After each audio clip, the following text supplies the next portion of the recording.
Are you feeling stuck in your business, professional or personal life? Or are you struggling to find purpose and direction? Imagine having a clear sense of direction, achieving your goals and living a fulfilling life. Joy Onyesoh Coaching Consult is here to help you.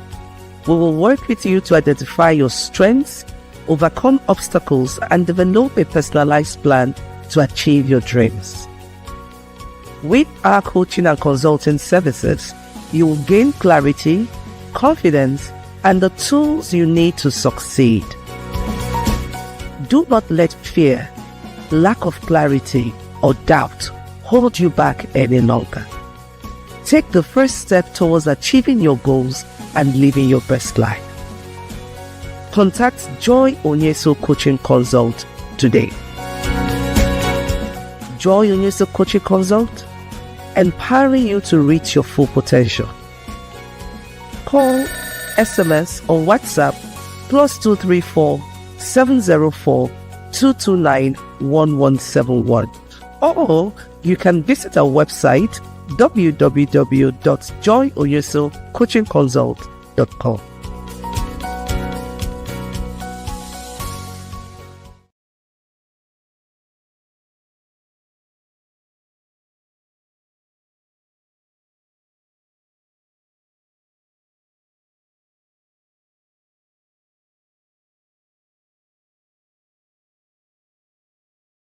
To be here tonight.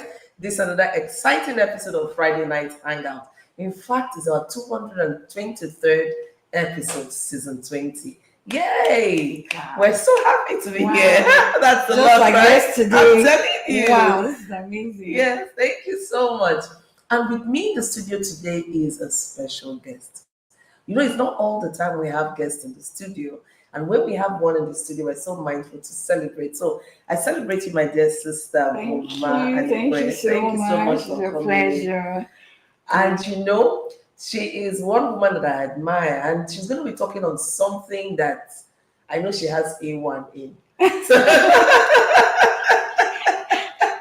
you know, when someone has A1. So today we're going to be talking about building a strong romantic relationship. But before we go in there, of course, I want to welcome us all once more. Use the comment section. Let us know where you're joining in from. Don't forget to put your hashtag TGIF.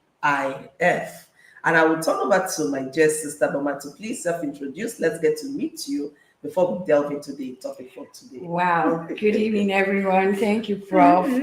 You know, I've always been with you, even when I was the president of Select Committee. Yes. So this is a pleasure. I always look forward to your Friday night hangouts. Yes, it's been wonderful. Thank you so much. So my name is Boma Anikwe.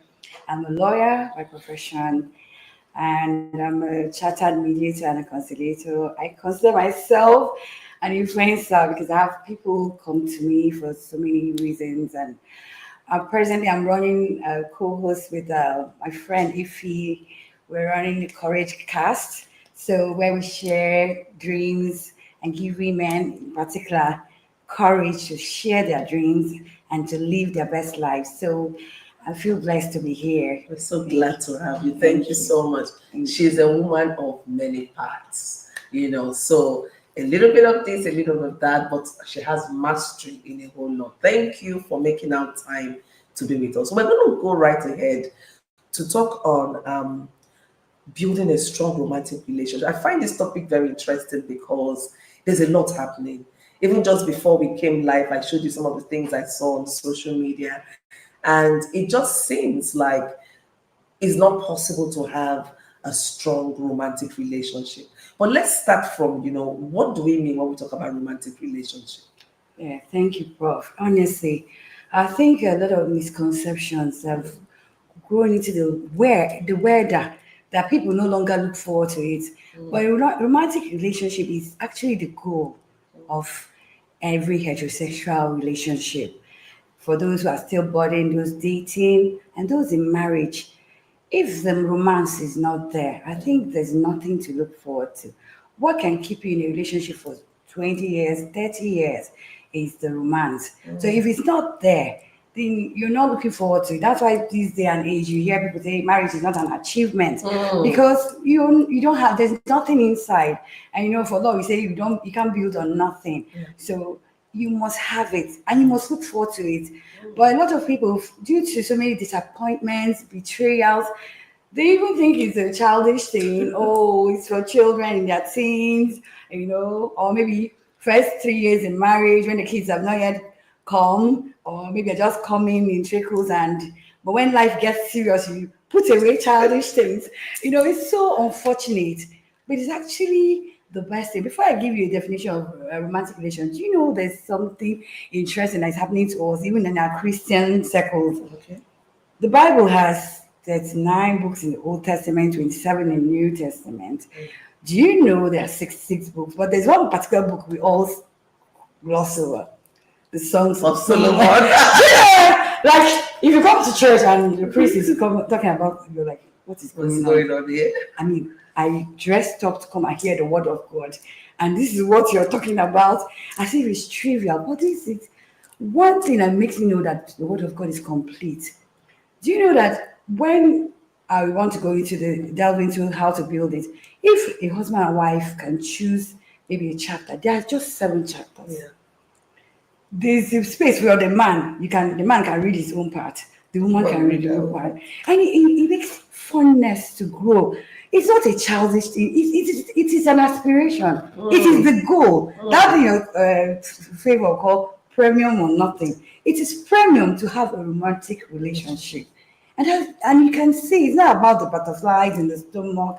It's reality. Yeah. It's something that is sustainable. Okay, so let's go to a relationship, romantic relationship. The definition, from my own perspective, there's this song by Teddy Pendergrass. He said, "It's so good loving somebody and somebody loves you back. It's not 70-30. It's not 60-40. It's 50-50. So when there's a meeting of the minds, from the definition I have of a romantic relationship, I call it fire. It's a spark. Fire. It has to be there. If it's not there, there's nothing to. It is the only thing that can keep a relationship rolling.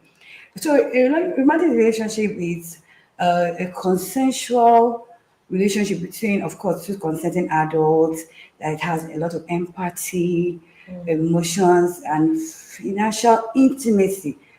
There's also physical intimacy, but I like this bit. yeah, but the world is so dynamic that people can just have a fling. So sex is no longer the focal point. Back in the day, you could distinguish a romantic relationship from a non-romantic relationship because there was no sexual intimacy. But with what we're having now, you can't even use sex as a yardstick. But of course, it is an integral part of a romantic relationship. But that's not the only reason that you can say, like if you're in a marriage relationship or you're dating a guy and the only thing you have together is that you're having sex, trust me, you have nothing.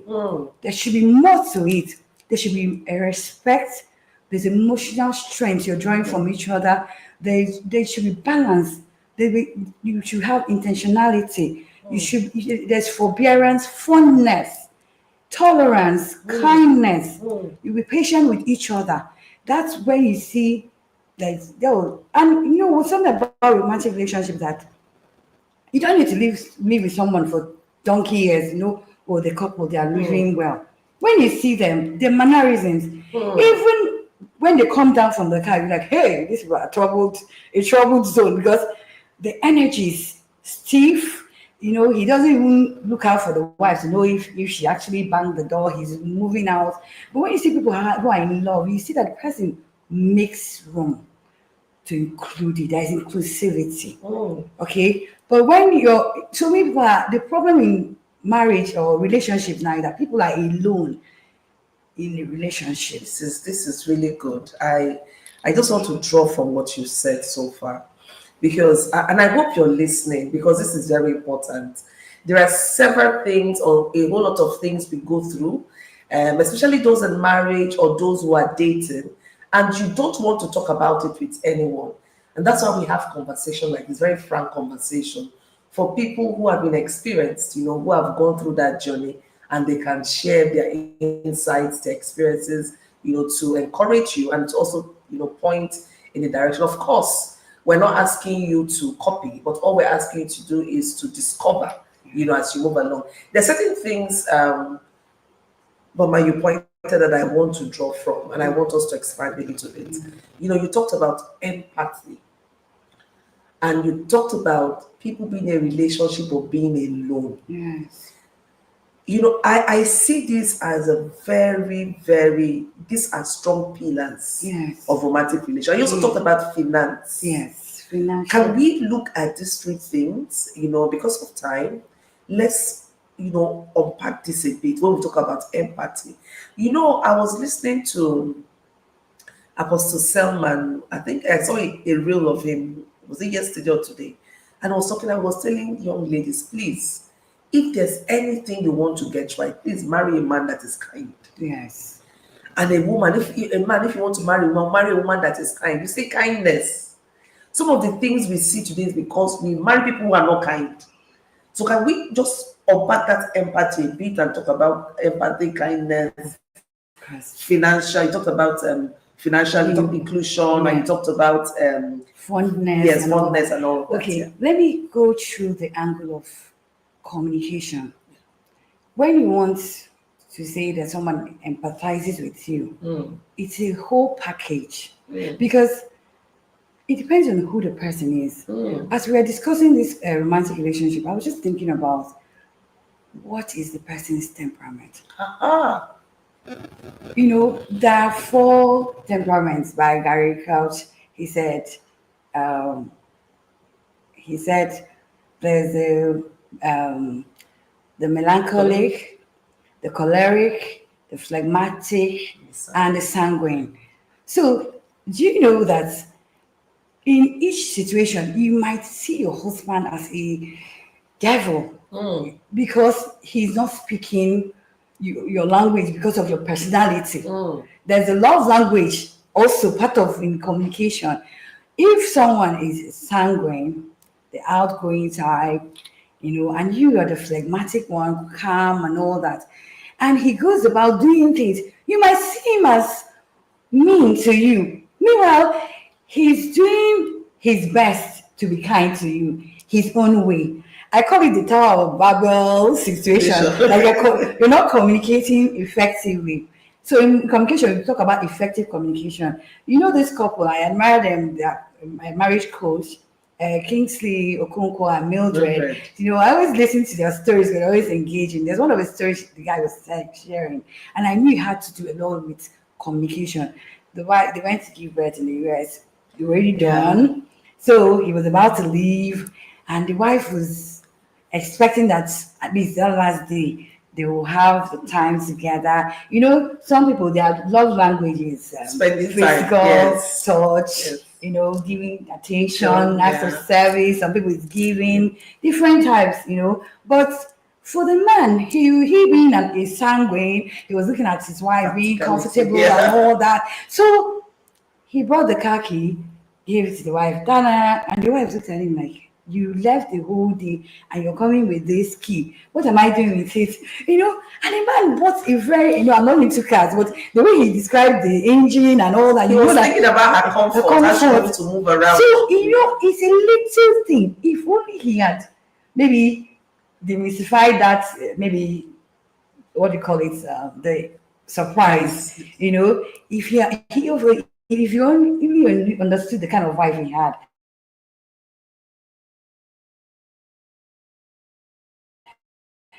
he would have understood that if only they had spent just that day together, sitting and just not saying anything much. So you can imagine, a woman might be saying, my husband is hurting. That's why when you bring in parents, it's always an issue. Yeah. Because they don't even know what you're talking about. Imagine your mother will tell you, your husband bought you a car. Are you okay? And you're complaining. You're complaining. Okay, maybe we're checking now, or maybe using Uber. Maybe when you come a burden to friends, then you now know that you're in the US, not even in Nigeria. Do you understand? So it's communication that helps you debunk all these things. Like, okay, for my nature now, I don't like surprise party or anything. If you do it, I'll just be like, okay, thank you. Because of my nature, I like to contribute. I like where I am. I can make a difference. Like, okay, on Sunday, like one of my friends, they were doing their mother's 80th birthday Thanksgiving, and they needed someone to carry the camera. They didn't ask me, but I knew them. I just went there. So my nature, I like to make a difference. You don't even need to ask me. So you can imagine doing surprise party for me. So I didn't even get to contribute. So I'll feel robbed. I'll feel like, hey, You took that out of me. So I may not even react the way you want. Do you understand? But someone who is a sanguine is so like my dad is the best person can do surprise because he will flow with you. Oh, this is great. I hope we're getting the message here. And that is communication is key. And when we talk about being empathetic, we're talking about seeking to understand before being understood. Yeah. So one of the strong pillars in any romantic relationship is communication. You have to understand who you're dealing with, understand your partner. And one way of understanding is not just only through observation, is having conversations. Yes. Very frank conversations. Like when we're talking about communication now, effective communication, listening skills, effective listening, not be a passive listener. Then the feedback. So it's when you throw that surprise party or you give that surprise key that you now get the feedback and you know that, oh, I didn't get it right. So next time. Next time I will try to maybe do it 2 days earlier. Maybe I'll get the car and keep. We still stay together. In the process, I'm now throwing the key. She will think, oh, my husband is the world champion and all that. So it's communication. In fact, to me, I'll just tell you, the way constitution is to Nigeria is the way communication is to our relationships. If you don't communicate, you don't converse.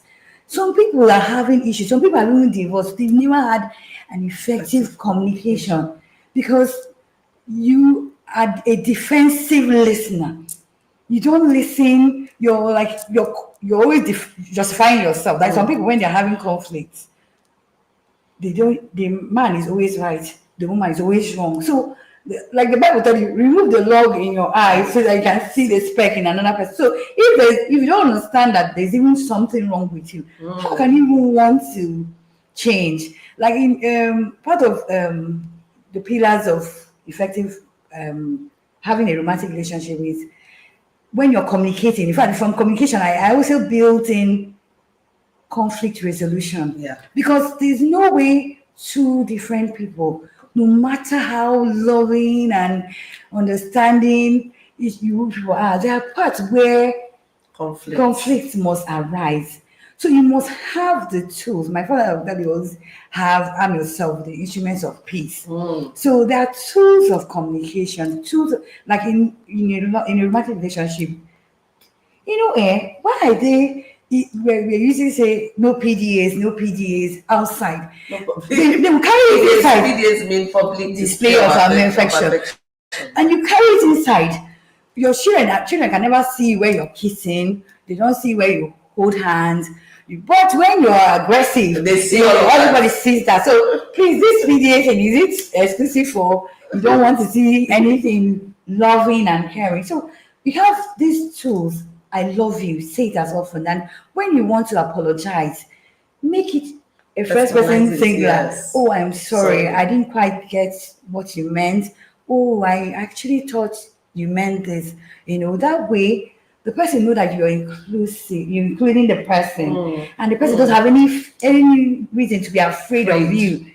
Then it gives you a feeling of entitlement. That was what makes it endearing. You see a woman and the man are living inside a barrow house or whatever, but they're happy because she knows that she is my husband. Don't worry. She knows that she's got his back or he's got her back, and whatever she says, that he will always protect her interests. Like somebody said something. I caught it. There are no in-law problems, mother-in-law problem, or father-in-law problem. There are only spousal indulgences. Yes. If your spouse is protective of you, no matter what it is, in fact, that's your in-law will know that, if I still want to be friendly with this my son, I dare not upset. Because you put the boundaries in place. Yeah, so if during communication, when you're dating, you have a little mini constitution. See, when we want to resolve our conflicts, let's not involve our parents, let's not involve friends. We can actually do this ourselves. After all, what's the big deal? That way, two of you, you are forming a formidable force against the world, in fact. So which is very important. There's nothing to worry about. So communication helps you. When you have effective communication, then that empathy, you will see it. Because the person includes you. He knows, oh, my wife doesn't like surprises. So don't go fishing in troubled waters. Amazing. Okay? Amazing. Yeah, so this is really very, I love this direction, because sometimes you think that when there is conflict in relationship, it means that it's bad, it's not romantic, but that's not it. But the key thing is, what do you do at the beginning of the day when you start off? What kind of person are you? How do you like to deal with conflict? How do we deal with conflict? And then it's always very important that there should be an authority over your marriage. Yes. Because there should be, yes. So this is where, but it shouldn't be too frequent. No. The idea is you're able to resolve it and build your conflict resolution skills within the marriage. So having that doesn't mean that your relationship is not romantic. It's actually one of the ways of building a strong romantic relationship. Now let's look at the financial aspects. Yes. You talked about the finance, but before we go in there, I just want to acknowledge everyone I see online here. Thank you so much for joining in. If you're just coming, joining us, this is Friday Night Hangout, and we're having a conversation with an very amicable, amazing, insightful guest, Boma Anekwe, and we're talking about building a strong relationship. Don't forget to put your hashtag TGIF. But you know what? Don't go anywhere. We're going to be back shortly, where we're going to talk about, financial inclusion in marriage and all of that. We're going to wrap up the conversation, but don't go anywhere. We have still some interesting things to talk about. So just stay tuned. Welcome to our She Speaks Masterclass on sustaining momentum, strategies for long-term impact. Are you a visionary and ambitious woman, ready to scale your business and grow your impact? I am Joy Onyesoh, and I invite you to unlock your full potential by attending this 2-hour virtual masterclass. In this class, you will discover the secrets to sustaining growth, empowerment, and success in your business. We'll cover the fundamentals of business development, building a sustainable structure, and assessing resources for growth. By joining this masterclass, you'll gain clarity on business development principles to drive growth and success, a sustainable structure to support long-term expansion and momentum, resources for growth to fuel your business expansion, and a strong personal brand to attract opportunities and impact. That's not all. You'll walk away with a clear plan to sustain momentum in your business, strategies to overcome obstacles and stay focused, and a supportive community of like-minded women holding you accountable, and of course, practical tools to drive long-term impact and success. So, register now for our Sustaining Momentum Masterclass happening on the 30th of August 2025, and take the first step towards achieving long-term success and impact. And you know what? Distance is not a barrier, because this is holding virtually. Do not miss out on this opportunity to sustain momentum in your business. Register now and let's get started on this journey to success. See you on August 30th, 2025. Follow us on social media for updates and behind the scene insights. See you in class.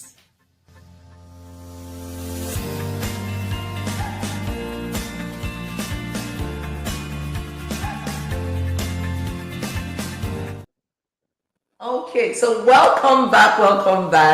And I hope you saw that the She Speaks Summit Masterclass coming up on August 30th Listen, if you're thinking about how to restructure your business, you're thinking about getting growth and business development tips, then you want to be in this 2-hour masterclass.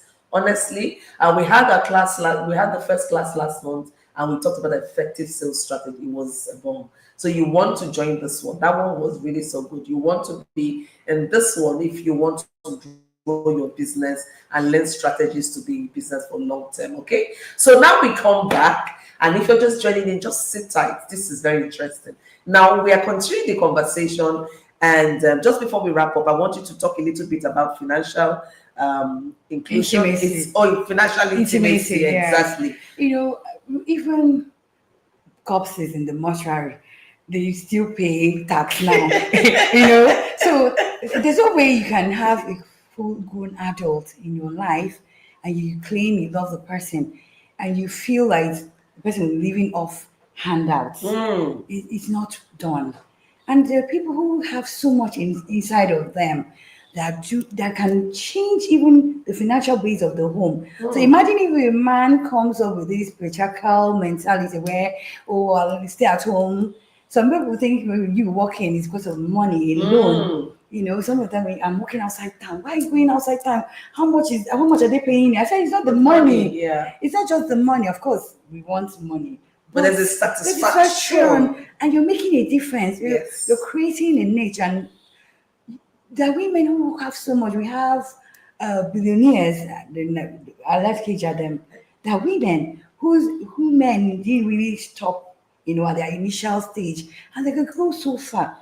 So if you include a woman to have a financial base, it helps the home.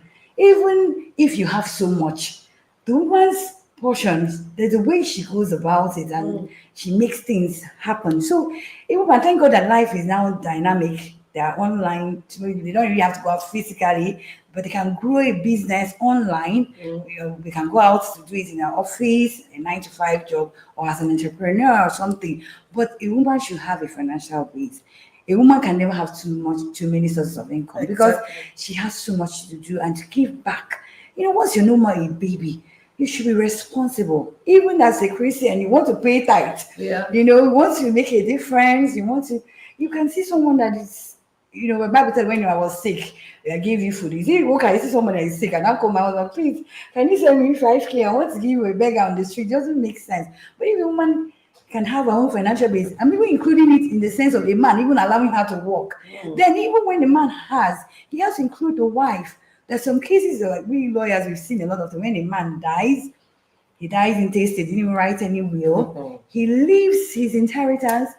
Some bank managers have made billions out of it because the wife, she has no knowledge of it. Anything. So you're making money. Your wife doesn't know about it. Thinks she's going to run. You're invested in properties. Your wife would not know anything. So at what end? It doesn't show that you're wise. So I think, please, inclusivity. A woman should be allowed to have financial base, even if you're doing a family business. Let there be a strict point where this is her pay point. It's not when you're angry, you terminate her salary. When you're happy, you pay her salary. The one I want us to even really talk about, because that's the one that is really impacting a lot of homes when we look at the bit of financial intimacy, is where the man, I'm looking at the point where the man is the breadwinner of the home, right? And then you exclude your wife. She doesn't know how much you earn. She doesn't know anything about your finances. You keep her in the dark, right? And then you expect her. So even when the woman is working, you already know what her financial base is. But you now dump a whole lot on her. Wow. And you expect her to do all of it. The woman is groaning and struggling and suffering, and then you just think, you pretend that you do not know that your wife is going through all of this. And then it could also be the other way around as well, that some women are more financially capable than their husbands. And because you don't want him to know the strength of your finance, you make him pay for school fees, even when he's struggling and he's saying, babe, it is, you're saying, I don't know, where will I get it from? We have that incident, the man committed suicide. Wow. Because He didn't know that the wife had already paid for school fees. He was under so much pressure, and he lost it. Oh And at my the end God. of the day, the wife had paid for school fees, and then what happened? So it goes both ways. Financial Just intimacy is is a very- strong pillar in any romantic relationship. Yes. Now let's also talk about gifting, because both ways. These days, some men love to receive gifts, but they don't know how to give it back to their spouse. The woman will remember the birthday, she'll remember anniversary, and then you will give the excuse, "Oh, you're so busy, And you so forgot. you forgot." What kind of thing is that? And Yes. but you enjoy receiving Financial gifts, intimacy, and you don't honestly. like to give back. So financial, To me, there's no way you can say you love somebody you don't give. It doesn't not make possible. sense. Love is a doing word. It's an action word. So there's no way I can love you. I won't think of making a difference. Exactly. And okay, how can I say I love my husband? I've heard cases where a woman, she's the one that is the landlady, but the husband doesn't know. He's paying rent To his He wife. doesn't know. A lot of funny things are happening these days. It's an act of wickedness. Yes, it is. I don't think if I love someone, I can allow you to go through pain. I will actually allow you to be paying rent to me. There's really a lot going on. It's This can be a conversation we can have for a long time. And trust me, because in this month of August we're discussing relationship, but we're going to bring up this issue of romantic relation, because a lot is going wrong in marriages. A whole lot is going wrong in marriages between men, especially heterosexual marriages, where people are having expectations that are not met. Resentment comes in, and 80%, 85% of the time, finance at the bottom of it is at the core of the issue, where you pretend you don't know what is happening. When you love someone, you observe. You know where to bring money and support. You don't need the person to open the mouth all the time to tell you, "I need this." You should be observant.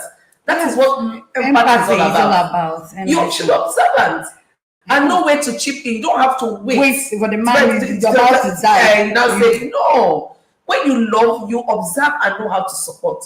Either as a man or a woman, you see your husband going through stuff, you don't need him to say, you support. You see your wife going through stuff, you support. You can't love somebody without giving. And finally, because we're over time, what are the final tips you would give to us? Yes, in addition to our communication that is so exhaustive, we talk about creating routines.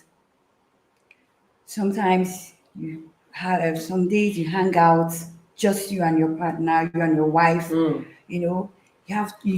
put routines, spend time together, quality time. So those routines will serve as checks and balances for you. If every third Sunday you people stay out, you don't come back till morning, and because people are not friendly, then you know that you have something to look forward to. Because why relationship can stay sour a month, 2 months, 3 months, they don't have anything together. Some people don't have, like, your date times, you can organize, even if you can't do something that's very expensive. That pocket friendly things you can do. You just go to DSTV or any network you use, watch a movie together, and you make it a routine. Maybe every first Sunday in the month we have a movie night, or even morning bath. Exactly, morning bath. Every first Monday or night bath. I mean, even if you're living apart, you can have prayer vigil tonight. We're going to have a prayer. We pray together. Pray together you may not have it every day. You may not be able to have it every day. But have days that you're on a bucket list. We've not done this. Then once in a year, you plan a vacation. It could be to the village. If you have money to go to the islands, the Caribbean, it's fine. But it could be the village and stay in your home. Week. Eat or canube. Do normal things. If you can afford the expensive one, fine. Better still. But you create routines. That way, you create fun memories. But the thing about life that we don't stay forever. Yeah. And nobody even knows what happened. And there's no age. There's no factor. You don't know how these things happen. But if after life, and maybe after life, and maybe after many years, someone passes away, you see that the widows of such people, they're not bitter. Because they lived the life. like one of our mentors, she shared something when her husband died. She was sharing about how they met. I read it on your page. Yes, and it didn't even look like the man was dead. And I'm like, oh, this is reminding me of my mom. Anytime I would tell her anything, or maybe she sees just my dad's bullshit, she just say, hey, Oko, Sisi. And I'm like, and you know why? They had a lot of fun memories. So if you don't build those kind of fun memories, you start living a life of regret, resentment, bitterness, because you and the truth is that they don't even really have to be on the same page. Like my dad was Catholic, my mom was a member of Assemblies of God. So two extremes, but they still found a niche. A common ground. You know, my father was like, okay, this is what you want. After Sunday, like, hey, this man of God preached so well. Let him come to our house. My father was going to invite him over.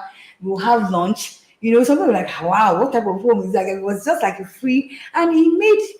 And he was not very afraid of marriage because there was nothing. There was no day my father said, people cannot go to this church or anything. In fact, when we were much younger, we were always going for fellowships, and my father would tell me, this church thing is forever and ever. Calm down. But, you know, he never fought us. Eventually, all of us got married and got back to Catholic church.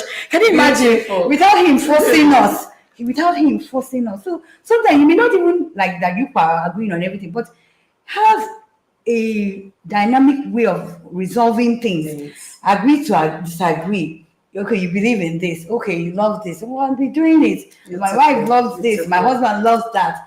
Having a common ground. And that's what we're talking about. You know, it involves a lot of emotional intelligence. Okay? Yes. Then shared values. Like you people don't believe in this, you know. Like I always tell people, we reach towards God. Whatever you do, you know, just know that God is at the center of everything. So it keeps you focused on the right things. You know, emotionally, having a romantic relationship is a healthy way of living. Because when I was doing research, making some research, I said the tips on romantic relationship. What I got was tips on healthy relationships. Because you can't be healthy if you have a toxic relationship, right? Yes. And so all we're saying tonight is we've gone 7 minutes over time. Wow. So we really need to wrap up. So what we're saying tonight, if you're watching this right now live or if you're watching the replay, is that it is very possible to build a strong romantic relationship, but both parties need to be involved and committed. Yeah. We talked about the need to be empathetic,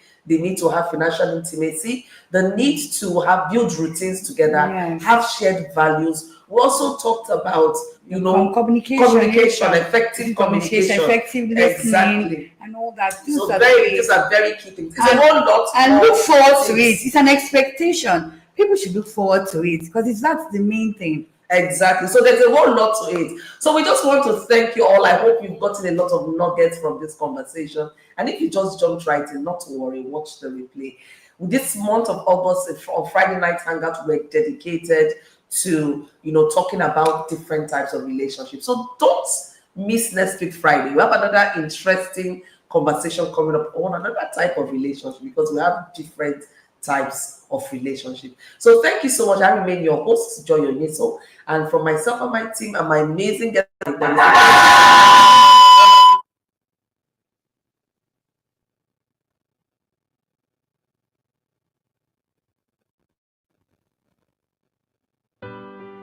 Welcome to Power Woman book.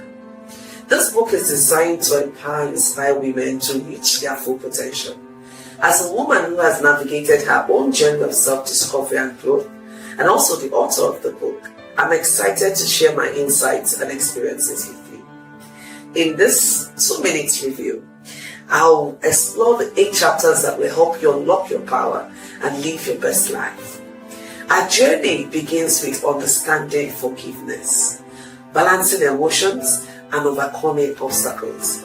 We'll discuss the importance of self-awareness, resilience, and determination in chapters 1 to 3. In chapters 4 to 6, we explore what it means to be a power woman, transforming your mindset and staying focused on your goals. You'll learn strategies for building confidence, overcoming fear, and achieving success. Now in chapters 7 to 8, you'll get to be inspired to persevere through challenges and take the leap towards your dreams. You will discover the power of resilience and determination in overcoming obstacles and achieving your goals. Now, Remember that being a power woman is not just about achieving success. It's about living a life that is true to who you are. I hope this book will inspire you to tap into your power and live the life you desire. Take the next step towards unlocking your power and living your best life. Get ready to unleash your power and live the life you've always dreamed of. Grab a copy of the Power Woman book today.